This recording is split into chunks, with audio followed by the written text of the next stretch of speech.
4.6, today we're going to talk about completing the square.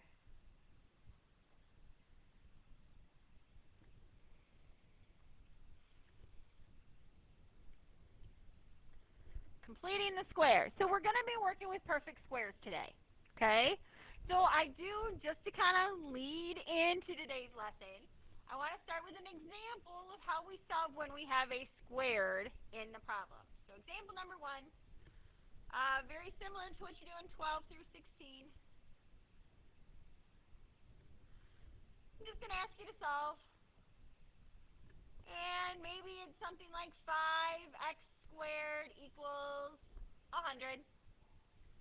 How do I go about solving for x? Divide by 5. Good. So we get x squared equals 20. Now what do? Square root both sides. On this side we get x. On this side, when you are square rooting a variable, you have to have both the positive and the negative. Does the square root of 20 simplify? So what? Perfect. 2 square root 5. Okay? So the first few problems you have in your homework are just reminding you that that's what we do. Okay? So now, we're going to use the same idea to be solving some other problems. Example number 2.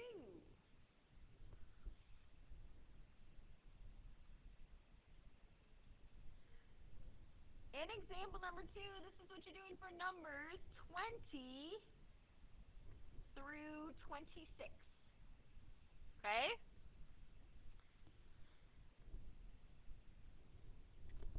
Here is my first example. If I have, just like on that worksheet, something like x plus 3 squared equals 25. To get rid of the squared, I have to square root both sides, right? Put that over here. When I square root both sides, I get x plus 3 equals the positive and negative 5. Now we're going to write two separate equations. Whoops. Write two equations. The first one is x plus 3 equals the positive. The second one is x plus 3 equals negative 5. So now we solve. Minus 3, minus 3. Get x equals 2.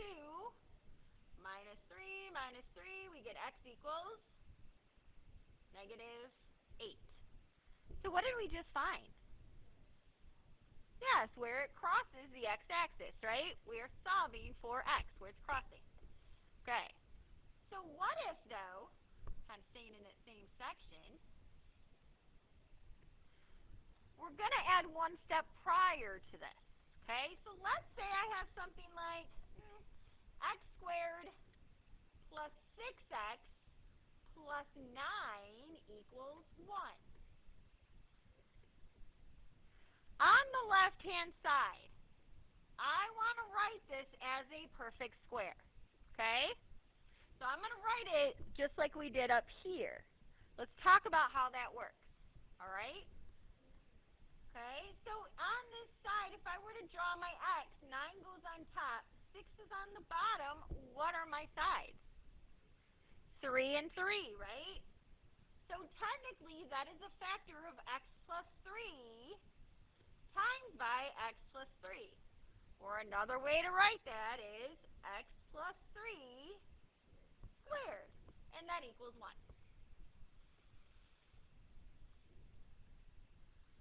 So now, we got to get rid of the squared. What do? Square root both sides.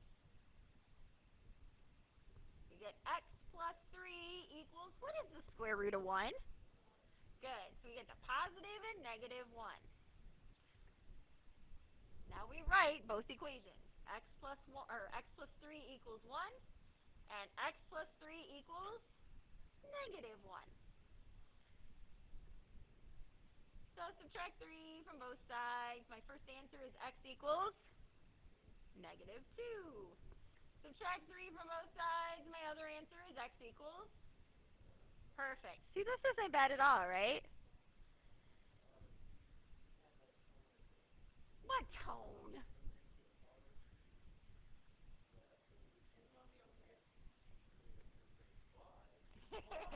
But you're right. Okay. Well, not 20, but a few more. Uh, so this example I gave you had a perfect square on the left. Well, what if it's not? Okay? So that's what I want to talk about. Kind of. So if the left is not a perfect square,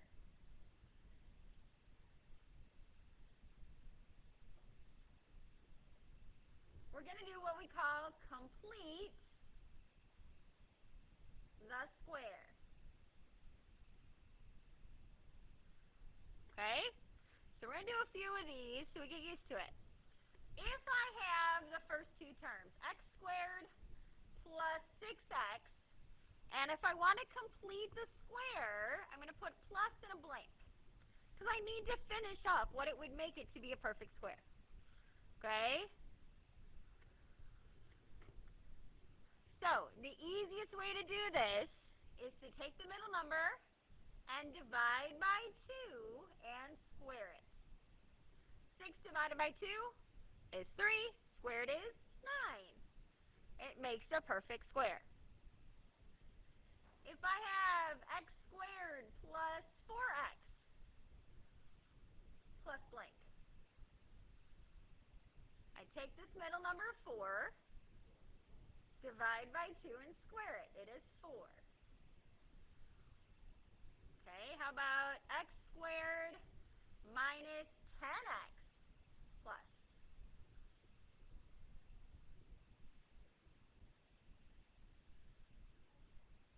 Positive 25, yes.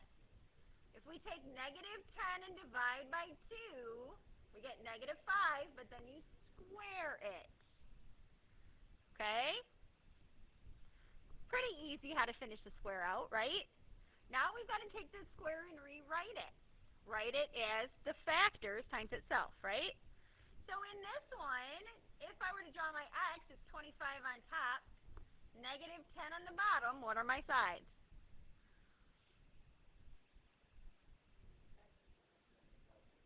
Negative 5 and negative 5. What was that inside here? Maybe there's a pattern. Try another one. So I want you to complete the square. So first we're going to complete the square. And then I want you to write as a square. That's supposed to say SQ up here. If you can read that writing. So let's say I have x squared minus 2x plus. So first we're going to complete the square. So I take the middle number, negative 2, divide by 2, and square it. We get 1. Awesome. So we've made the perfect square. Now we're going to write it as a perfect square. We can either draw our x over here, 1 on top, negative 2 on the bottom. What are my sides? Good. Negative 1 and negative 1. So my factors are x minus 1 squared. The other way to think of this is when you're writing, instead of having to draw your x out, you can do that. You can think of it as just as half the middle number is what actually is in here every single time. Okay? All right, so let's move to example number 4. We're still doing good? Awesome. Example 4. Example 4 is what you are doing for 28 through 32.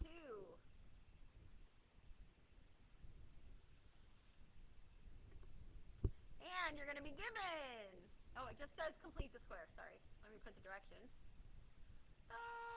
Square. I have x squared minus 16x plus blank.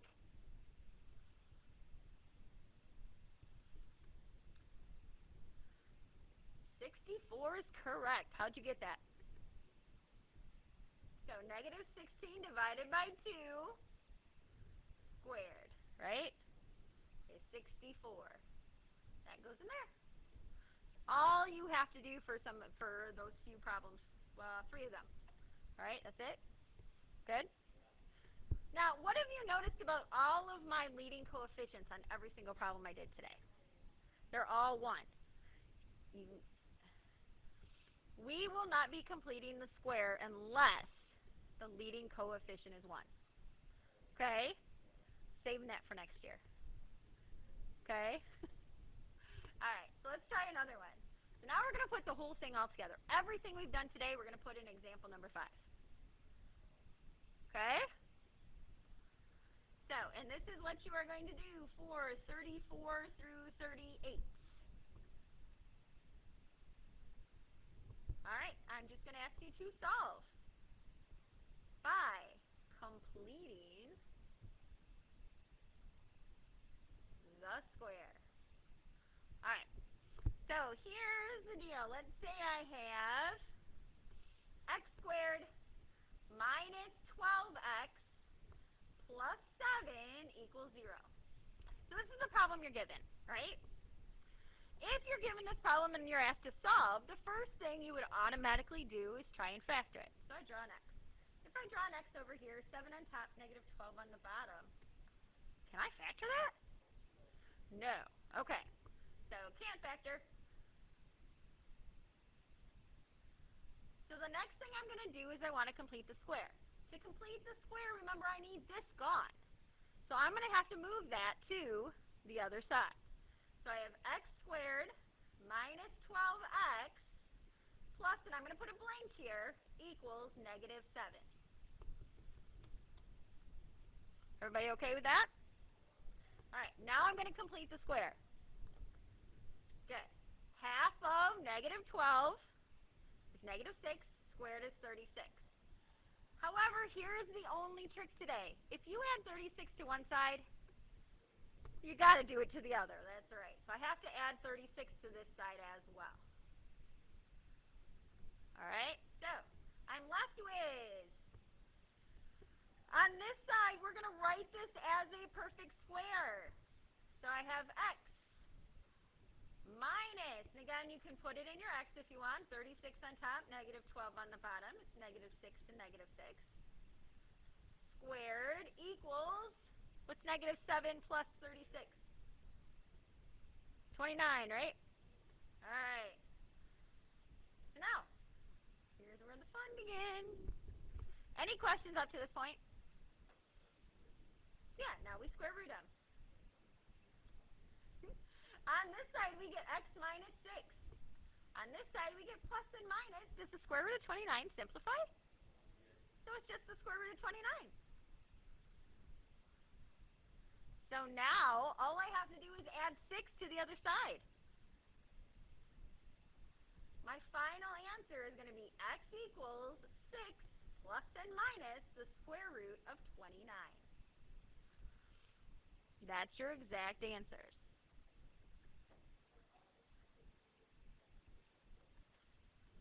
The last 3? Yeah, they're all very similar to that. Okay, so I want to do one more and then I'm done. Last example, okay?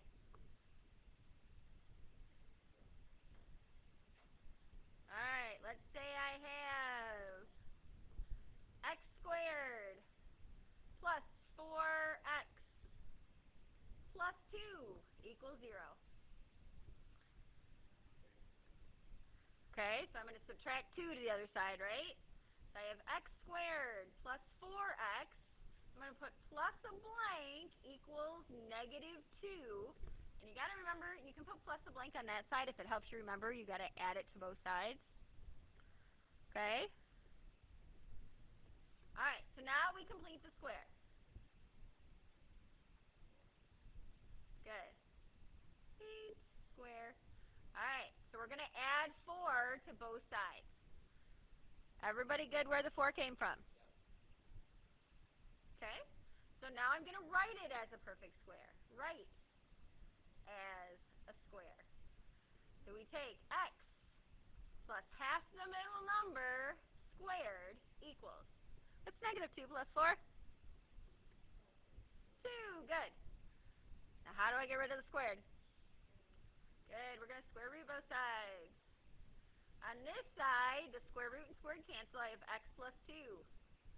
On this side, plus and minus the square root of 2. So now I just got to get x by itself. Good. Subtract 2 from both sides. And I get, maybe if it catches up, there we go. X equals negative 2 plus and minus the square root of 2. Okay, it's really not as bad as you think it is. Good. Alright, so again, there's only 3 of them like this, leading into this. But it is another way to solve for a quadratic, and some people might find they like this one. Okay? Alright, so you have problems 12 through 36 even. And I only talked for 16 minutes. What the heck?